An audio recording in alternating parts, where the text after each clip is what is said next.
On this Thursday edition of Locked On Grizzlies, Memphis loses in Cleveland. They drop their road finale, but Jake LaRavia hit a step-back crossover three. That was pretty cool. I'm ready to tell Jaren Jackson Jr. to just rest. You've done enough. Take a break the rest of this season. And I'll give my thoughts on the Marc Gasol jersey retirement ceremony, all that and more on this episode of Locked On Grizzlies. Let's lock in. You are Locked On Grizzlies, your daily Memphis Grizzlies podcast, part of the Locked On Podcast Network, your team every day.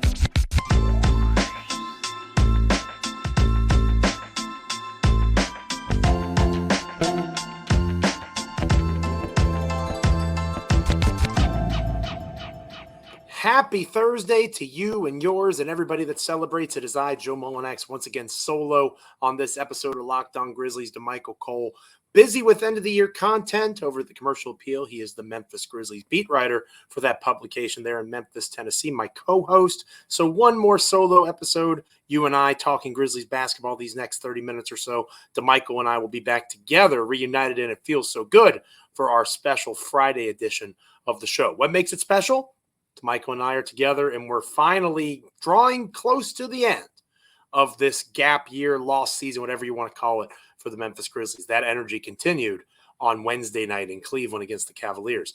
This episode of Locked On Grizzlies is brought to you by FanDuel. Make every moment more. Right now, new customers get $150 in bonus bets guaranteed. That's $150. Win or lose. Visit FanDuel.com/locked on to get started. Again, we are free and available wherever you get podcasts as proud members of the Locked On Podcast Network, your team each and every day. Check us out on YouTube. Like, comment, rate, review, subscribe anywhere you get podcasts, Spotify, Apple, Amazon.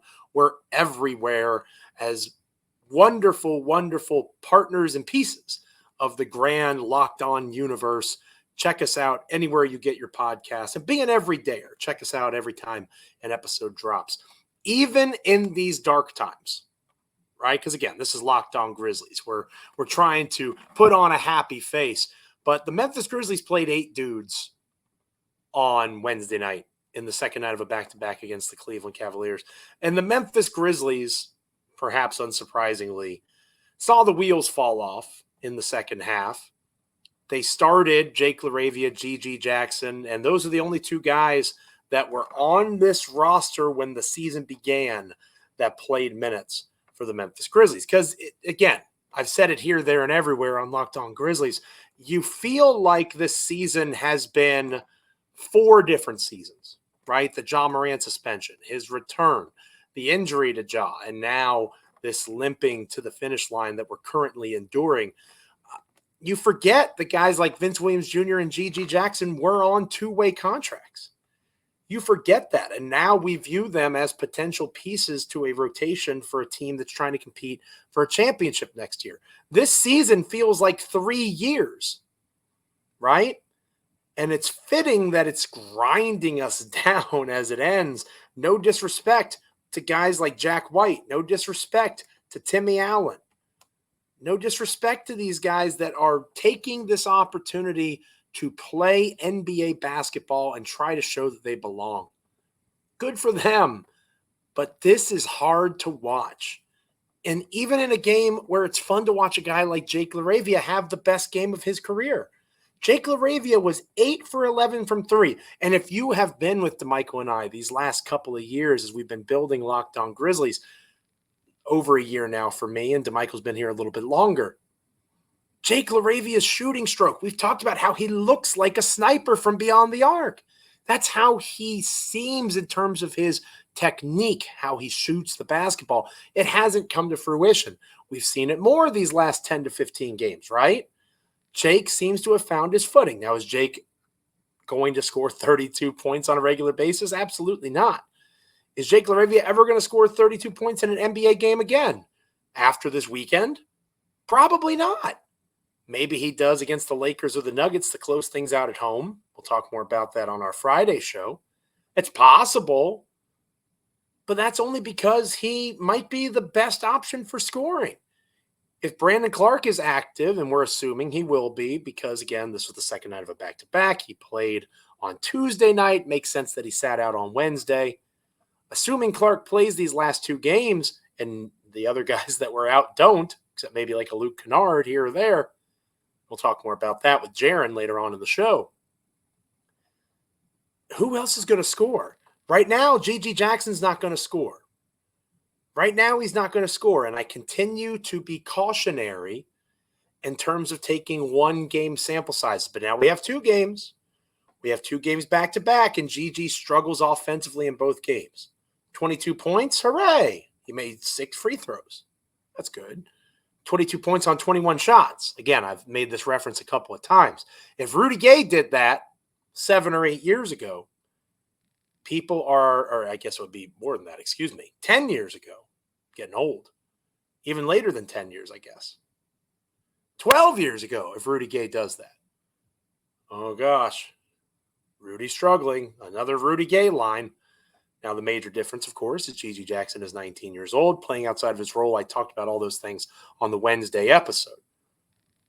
But another rough night for Gigi. Jake LaRavia picks up that weight. Scottie Pippen Jr. bounces back. Looks good as a lead point guard. Again, it's in a losing effort. Is Scottie Pippen Jr. going to be a full-time backup point guard for this team when they're trying to contend for a title next year? No.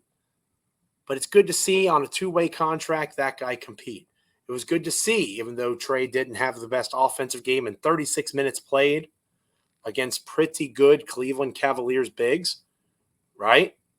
Jared Allen and Evan Mobley played in this game, played starters minutes in this game. That was Trey Jemison's main matchup. Didn't score, but he got 9 boards, got 5 blocks. So you saw good things, and that continues to be where your focus should be, dear listener, dear viewer, as this season ends. You can't focus on wins and losses. The Grizzlies don't want to win right now. The Grizzlies don't want to win. They're hoping the Toronto Raptors win so they can move up in the lottery odds. This is the tank. We are driving it. And it is slowly crushing your spirit, if you allow it to, as the season comes to its merciful conclusion on Sunday. And this is the last road game for the Grizzlies. And the Grizzlies have been better on the road this season than they have been at home. They were 18-23 on the road in this campaign. So that is unique. Michael and I have talked about that before. The Grizzlies having that home court advantage of FedEx Forum in the past, that hasn't been the case this year. And that's one of the biggest issues with Taylor Jenkins' coaching job this year that I'm sure we'll review later on this month as we transition from in-season to off-season. Good for Jake LaRavia, showing growth in his game. Is it enough to keep him around? I don't know. Feels like a topic for another show. Lamar Stevens continues to struggle. Lamar Stevens, how is he going to fit as a true wing? Is that somebody that's on this roster long-term? Maybe not. Zaire Williams, limping into the end of the season, not able to play these last few weeks. What does that mean for him long-term? How do you feel about these combo forwards that the Grizzlies have, and where do they fit on a roster when they're trying to contend for a championship? You're going to hear me say it time and again, dear listener, dear viewer. Are you trying to contend for a championship or not? There has to be some sort of upgrade somewhere in that end of the rotation, end of the bench space. If you are of the mind that the Grizzlies just kind of run it back and hope everybody gets healthy, I think you can make an argument for that outside of acquiring a center somehow for depth purposes and for just having a true big on the roster. I think you can make an argument, and I'll make it throughout our upcoming episodes as the offseason gets going. But you can't look at the players that the Grizzlies put out there, Jake LaRavia in particular, and depend on that level of production. It's not going to come from him. It's not. You would like to see that growth. Maybe it increases trade value. Maybe you say that is a guy that you can keep as an end of rotation, end of the bench piece if things go south. But Jake LaRavia was the best player on the floor for the Memphis Grizzlies in a game that they lost by 12. If you had told me that was going to be a sentence I was going to say back in October when April came around, I would have laughed in your face. That's how challenging and difficult this season has been. So good for Jake. Good growth. What does it mean long-term? I have no idea. We can explore that with DeMichael down the road here on Locked On Grizzlies. Coming up on this episode of Locked On Grizzlies, we are going to talk about, again, 2 home games left. You want to try to end on as positive a note as you can. I've seen enough from Jaren and the other guys. I just have. And I don't want to risk anything else beyond what's already been a rough season. We'll talk about that next here on Locked On Grizzlies. But first, this episode of Locked On Grizzlies is brought to you by Nissan. Are you the kind of driver that likes to push things a little further? Ever wonder what adventure could be around the next corner? Our friends at Nissan have a lineup of SUVs with the capabilities to take your adventure to the next level. The 2024 Nissan Rogue is perfect for city drives as well as great escapes. Gone are the days of connecting your phone. You have Google Assistant, Google Maps, Google Play Store, all built right into a 12.3-inch HD touchscreen infotainment system. The 2024 Rogue is the perfect midsize crossover for your next adventure. The 2024 Nissan Armada will change what you expect from a full-size SUV if you're into a bigger vehicle, a rugged 4x4 that can seat up to 8 in first-class luxury and style. You can tow bigger and explore further in the 2024 Armada. So the Nissan Rogue, the Nissan Armada, maybe even the Nissan Pathfinder. Take one of those 3 and go find your next big adventure. Go shop nissanusa.com right now. When we come back on Locked On Grizzlies, continuing the conversation about, it's okay, Jaren, you can rest now. Stick with us. Welcome back to Locked On Grizzlies. I am Joe Mullinax, flying solo once more. DeMichael Cole, my co-host, commercial appeal, Memphis Grizzlies beat writer, busy with all sorts of work as the season closes out. Should be back with us for our end of week show, where we preview the final 2 games of the regular season for the Memphis Grizzlies, the Lakers, I believe, on Friday, and then they take on the Nuggets, I believe, on Sunday, both in the friendly confines of FedEx Forum. So we'll talk about that, look ahead to the end of season media availability, those sorts of fun things, as fun as it can be, coming up here on our Friday show. But I want to lead off, or continue on, I should say, our conversation with leading off with this reality. Jaren Jackson Jr. has played his 65 games, give or take, that he needs to be eligible for postseason awards. And Jaren remains one of the better defenders in the NBA. He's most certainly not going to win Defensive Player of the Year. He should be in the second team all-defense mix, and he should be getting some after-season recognition. The main reason he may not is the Grizzlies have been so bad this year, right? But in terms of the way he's played, he has obviously, beyond the awards, shown growth in his game as an isolation scorer. He's been the leader of this team so often when they've needed him, whether Desmond Bane was out, John Morant missing so much of the year. Jaren has been the constant. So again, if the Grizzlies' record was better, I think you could say he's a lock for being an end-of-season award kind of guy. In terms of that second team all defense, he may not get there because of the bad play of Memphis this season. Got to win to get those awards sometimes. It's funny how that works. But all that being said, it's tempting as a fan, as somebody that watches the team, to say, okay, Jaren, 2 games at home, close out the season, finish it. Finish the season, go out there and play. I, dear listener, dear viewer, have said that myself in the past. So I'm going to sound hypocritical here in a moment, and I'm going to accept that. I'm going to own that. Because you know what this is called? This is called growth. This is called growth from me. And the growth is this. Jaren Jackson Jr. should not play another second this season. I would argue neither should Luke Kennard. I would argue neither should anybody who maybe theoretically is healthy enough to go. But if they are significant to your plans long term, whether it's as a trade piece, whether it's as a contract extension down the line, whatever the case might be, if you think that player is significant enough to your plans, either short or long term, that an injury would derail what that plan might look like, they should not be on the floor. Period. End of story. A player like G.G. Jackson, not the kind of conversation we're talking about. Obviously, you don't want a serious injury to hit him, but he's an end-of-rotation guy, 6th man at best, and that's, again, I've said this week numerous times. I'm optimistic that he could be that bench scorer. But that's best-case scenario, in my opinion, on a team that, again, is trying to contend for a championship next year. He's going to turn 20 next season. To have a role that substantial at that age, kudos to Gigi. If he gets hurt, it ain't like Jaw getting hurt. It ain't like Desmond Bane, who theoretically could play again, getting hurt. It's not like Jaren Jackson Jr., who has done so much already this year, getting hurt.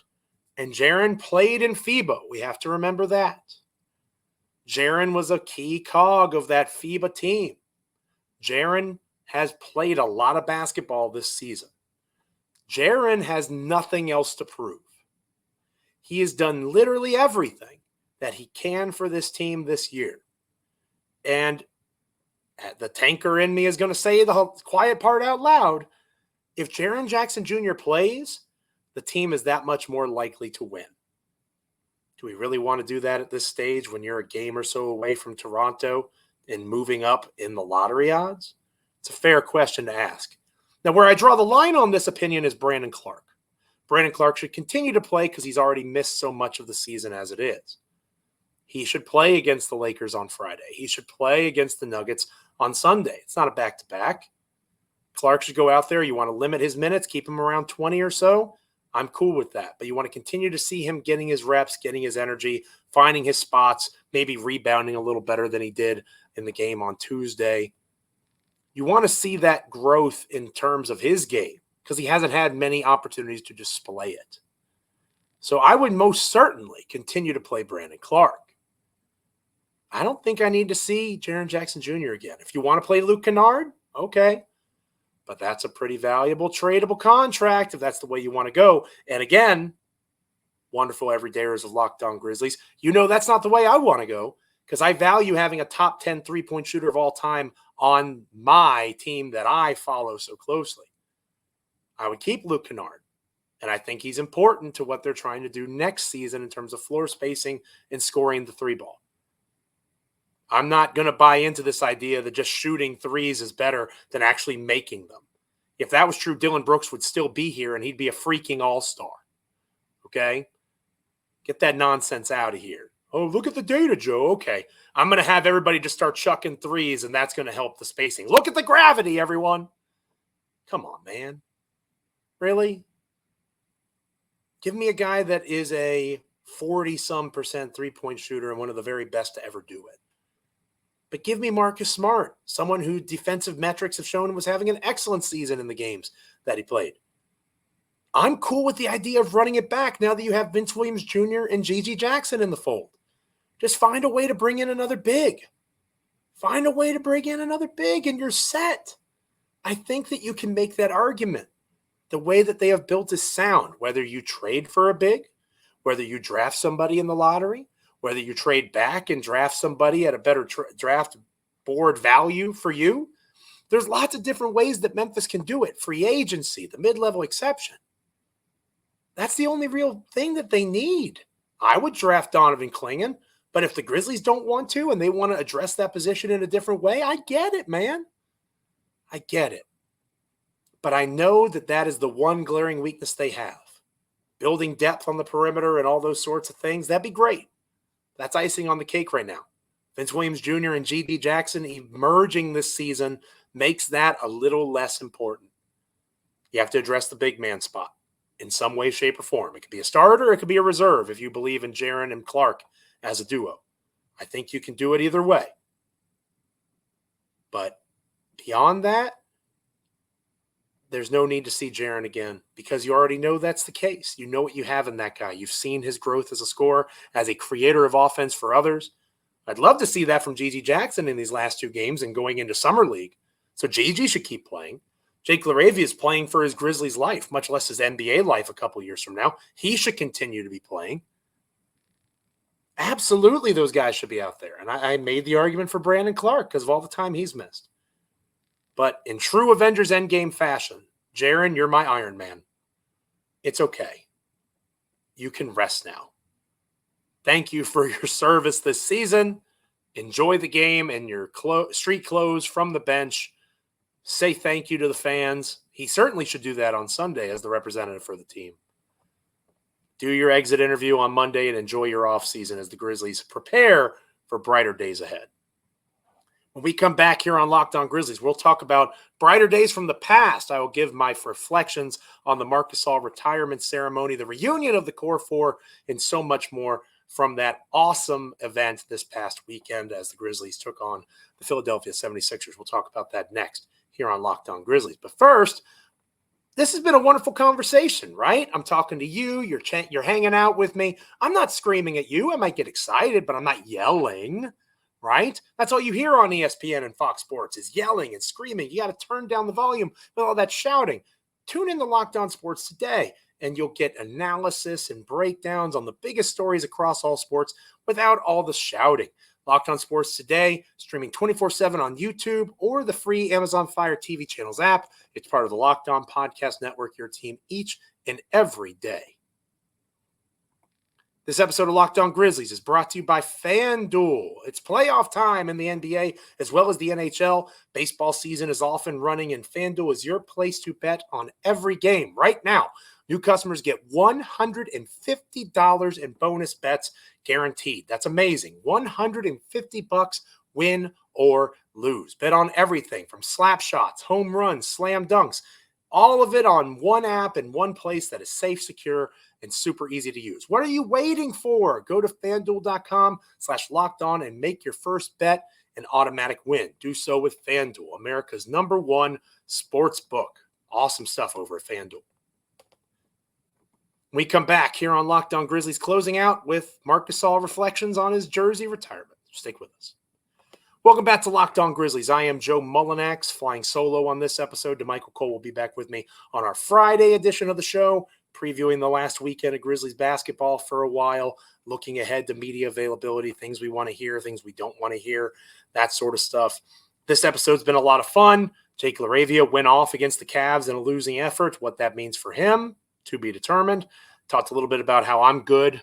Let me know in the comments if you think I'm wrong, but Jaren Jackson Jr. shouldn't play this weekend. He shouldn't do it. I don't want to see him again until October when John Morant and Desmond Bane are back by his side. Let me know if you agree or disagree with that in the comments. But I want to turn back the clock, right? And the nostalgia for me, watching Marc Gasol's jersey retirement, I watched it after the fact because I was in Philadelphia for WrestleMania, like I talked about a couple of times this week. I watched it back without the shared experience of social media on X or wherever the other case might be. And it was kind of nice, to be honest with you, to watch it on my own, as cheesy as that sounds, because aside from my girlfriend at the time, now my wife, I went to Memphis on my own. Whatever this has become, me as a blogger, a podcaster, a media member, in air quotes, whatever you want to describe my career following the Memphis Grizzlies, it started as me by myself, aside from her.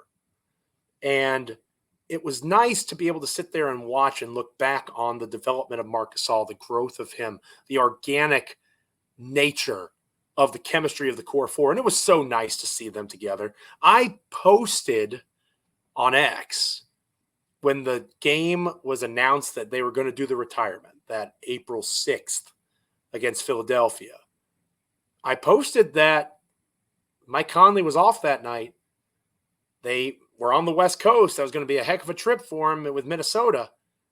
But he was theoretically available, and sure enough, Mike Conley, Marc Gasol's best basketball buddy, shows up, and for the first time in a long time, we see Marc Gasol, Mike Conley, Zach Randolph, and Tony Allen together again. And so many memories and emotions came back to me in that moment, watching that game, the way that they covered it. The Grizzlies lost, but again, at this stage, it doesn't matter. The event was Gasol's jersey retirement and all the great stories about Marc and all the amazing things that he did for the city of Memphis and continues to do for the city of Memphis. And for those that weren't able to experience it, because again, I'm 37 years old. When I moved to Memphis, I was in my late 20s. And to be in that position, or mid to late 20s, to be in that position to watch that team grow and find themselves and make such a unique connection to the city. I've said it on a recent episode. No professional team in my lifetime has done that. And I would argue no team, period. Maybe teams that I've been a part of, but that connection is unique because I'm involved, right? In this case, I'm watching, whether it's in person as a member of the media, a blogger, a podcaster, whatever you want to describe me as over my 10 plus years following this team. I watched it and I felt a connection, something that has stayed with me to this day. And it's because of how they genuinely cared about each other. And you still see that all these years later, how excited they were to be together, how just effortless it was. That's how it was at times in terms of how they played, especially on the defensive end of the floor during the grit and grind era. Now, don't get me wrong. Maybe you're out there similar age and acceptance of Grizzlies fandom to me, and you're thinking the offense didn't look so free-flowing at that point. You're exactly right. I have to tip my cap to that opinion. But the way that the Grizzlies won was through effort and defense and trying to make the right play. And no player did that more than Marc Gasol. Now, sometimes he was incorrect in thinking the right play was for someone else, because there were times the right play was him, that he should have shot the basketball. The criticism of him being too passive, I think, was a fair one. But he always had what he felt was in the best interest of the team in mind. Doesn't mean he was always right, because nobody bats 1,000 in that way. But I truly believe with Marc Gasol, he always was thinking of what is best for Memphis, what is best for the Grizzlies, not what's best necessarily for him. And that is one of the best compliments you can pay somebody, not to be truly selfless, but to always think of the greater good, right? What is best for everyone? That is team sports in a nutshell, and you usually don't see that at the professional level. And Gasol wasn't alone in that take. Tony Allen, Zach Randolph, Mike Conley. Up until the era ended, they were in a position to genuinely care about making that run as important and as special and as successful as possible. And I'm forever in their debt, because they've given me and other fans, Marc Gasol in particular, something that, as I mentioned on a recent episode, generational fandom, right? Like, my children know who the Memphis Grizzlies are. They've never been to Memphis, Tennessee. They've never seen the Mississippi River. They've never been to Mud Island or Central Barbecue or any of those types of places. They don't know what barbecue spaghetti is or Gus's fried chicken. I say these things out loud, and I feel like I'm failing as a father. They know who the Memphis Grizzlies are, though, and they know who Marc Gasol is. And that's because of the connection that I made with that team over a decade ago now. That's generational fandom. If they like NBA basketball, they're probably going to be a fan of the Memphis Grizzlies because of their old man. And I am not unique in that way. Maybe in the state of Virginia I am. But you're probably listening to this right now. Let me know in the comments. Maybe you're watching it on YouTube. Hit me up. Let me know. Shoot me a line on X at Joe Mullinax. Talk to me about how you are showing your kids Marc Gasol videos or how they're watching games with you. Maybe you don't have a podcast that you co-host with the Grizzlies beat writer like me. I'm no better or worse. I'm passionate about the team just like you are. And that's because of Marc Gasol on that core four. And it did my heart so much good to see them together once again. So I look forward to the statue one day. I look forward to Tony Allen and Mike Conley having their numbers retired. I look forward to seeing all of that stuff in the years to come and reflecting again on the way that that group and those teams made me feel and continue to make me feel in nostalgia now as time goes on. Shout out to Marc Gasol. Congratulations. Certainly well deserved. And thank you so much for being with me on this episode of Locked On Grizzlies. It is much appreciated. Again, like, comment, rate, review, subscribe wherever you get podcasts, YouTube, Apple, Spotify, on Amazon, whatever the case might be. Hopefully every time a new episode comes out now, you're joining us and you're checking us out each and every day as we are proud members of the Locked On Podcast Network, hooking you up with Grizzlies content each and every chance we get. Not going to lie, there will be a break, a day or two off for DeMichael and I coming up as the season ends, getting through media day, that sort of thing. We'll start doing season reviews, of course, and the content will continue to grind forth, but we will take a breather at some point and catch up with everything before we fully engage the offseason. But Friday's not going to be that day. There will be an episode of Locked On Grizzlies. DeMichael almost certainly will be back with me. We will talk the last two games of the regular season. We will converse about what we want to hear and not hear at the end of season media availability. We'll talk about all that and more on our next episode. Make sure that you're with us on Friday. But until that time, Stay locked in, Grizzlies fans. Thank you so much for being with me. Shout out to Marc Gasol, great jersey retirement. Shout out to Jake LaRavia, looking like an NBA player. Have a good rest of your day.